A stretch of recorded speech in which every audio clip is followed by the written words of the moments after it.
Now, House Party becomes a huge success. The next thing we see you produce, or direct rather, I should say, was Boomerang. From what I've read, Eddie actually reached out to you specifically. What was working on Boomerang like? And you can freestyle on this one.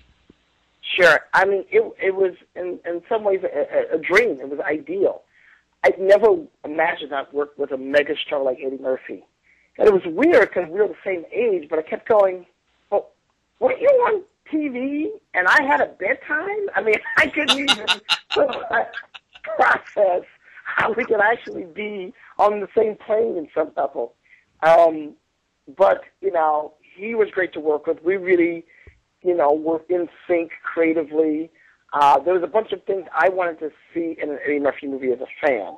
I was frustrated that he never had, to me, a cast that supported him comedically in the way that he deserved. I felt that, you know, I want to see a romantic comedy. I want to see, you know, a movie, you know, like Manhattan or like a, you know, Pillow Talk, you know, just a big, fun New York City romantic comedy. And, you know, that's what we pulled off. We had incredible resources, incredible cast, and we had fun every day. Right.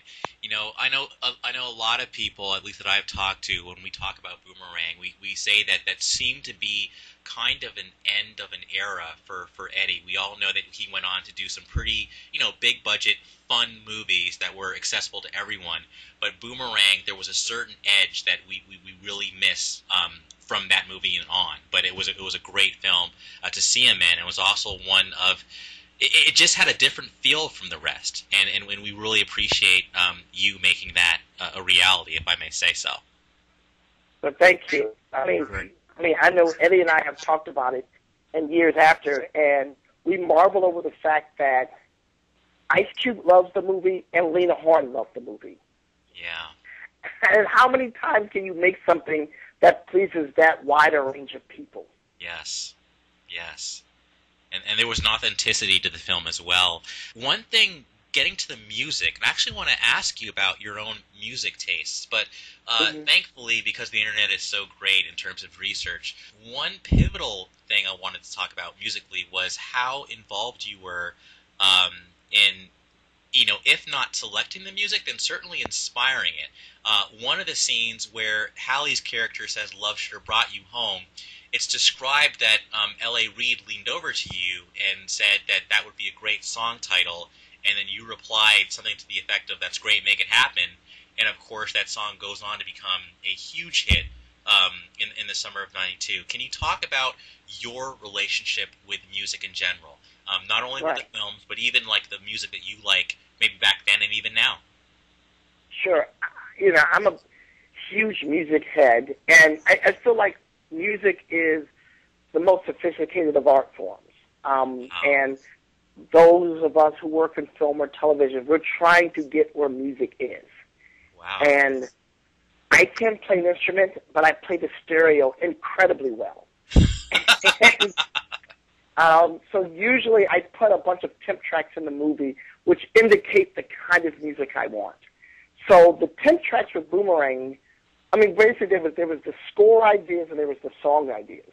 The song ideas were pretty ambitious. We were putting in the Isley Brothers and Al Green, just classics. And we're like, geez, this classic music sounds so good in the movie. How are we going to match new music that's equal to those classics?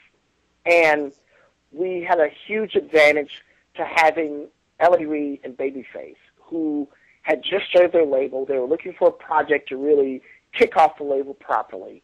And I just thought they are the artists of the moment, you know, let's use them. And it was incredible because you would get a CD every 3 or 4 days and you'd hear 3 or 4 classics and be like, oh, you're kidding me. I mean, you know, you'd get, you know, Into the Road, Give You My Heart, and Hot Sex on the Planet.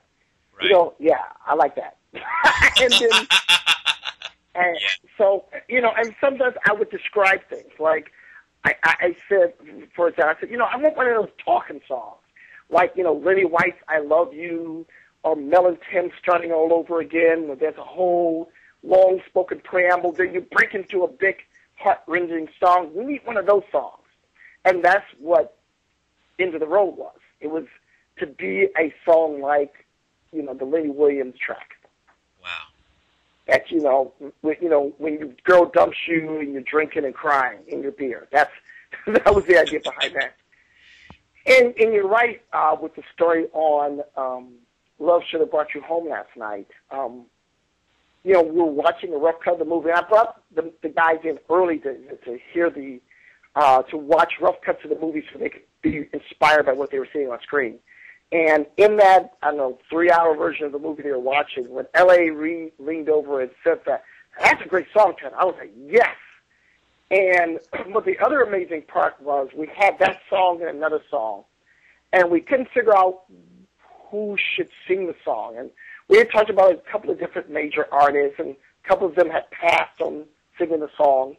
So finally I said, well, who's the girl who's singing on the record right now? Who sang the demo? And they said, oh, this new girl, she's great. She's signed to our label. I said, she's cute. Oh, gosh, she's beautiful. I said, why don't we just use her? And they said, really, Reggie? I said, yes, let's just use her. Let's keep it moving. And nice. So, yeah, that's, so that's how we covered the songs. The other part, which is also very important and often underrated, was the score. Yes. And Marcus Miller is, a dear friend of mine. We've collaborated on pretty much all my movies. And, he does everything from, working with Miles Davis to doing the butt with EU. And, for him, it's the heavy lifting of, scoring the things, creating the mood.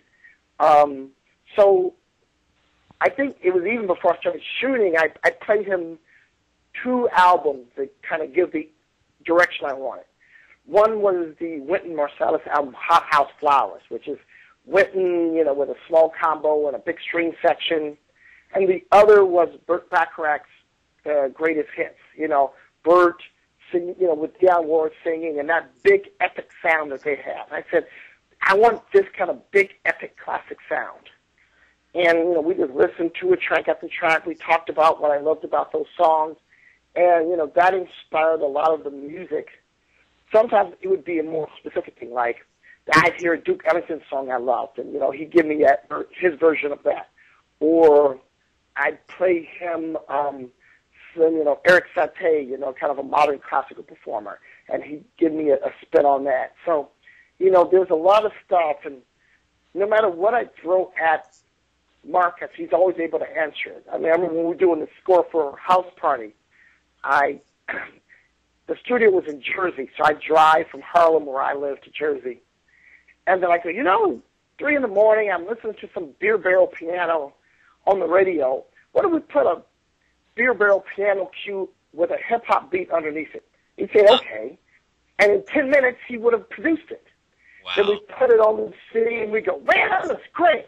And then he'd turn to me and go, now, what the hell made you think of that? Fantastic. Really working on the score is always the most fun of making anything for me. I love, love, love working with music. Nice.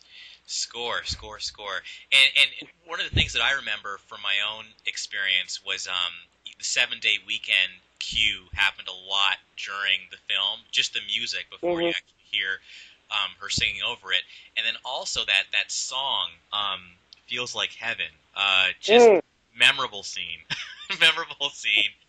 And I'd also read you even are the one who came up with the gag regarding, I guess it originated from checking someone's back teeth, but then you figured the feet would be a little bit more, I guess, comical on the cinematic level. We'll talk about that. Promise we'll move on from... Sure, no problem. Couple of things. 7-day weekend, I remember when I first heard the trick, I just lost my mind. I just thought, this is awesome. The guys were excited because we had Grace Jones in the movie. We all loved Pope to the Bumper. They're like, we need to make a Grace Jones jam. So they wrote 7-day weekend for her, and I was so happy. We put it at the top of the show.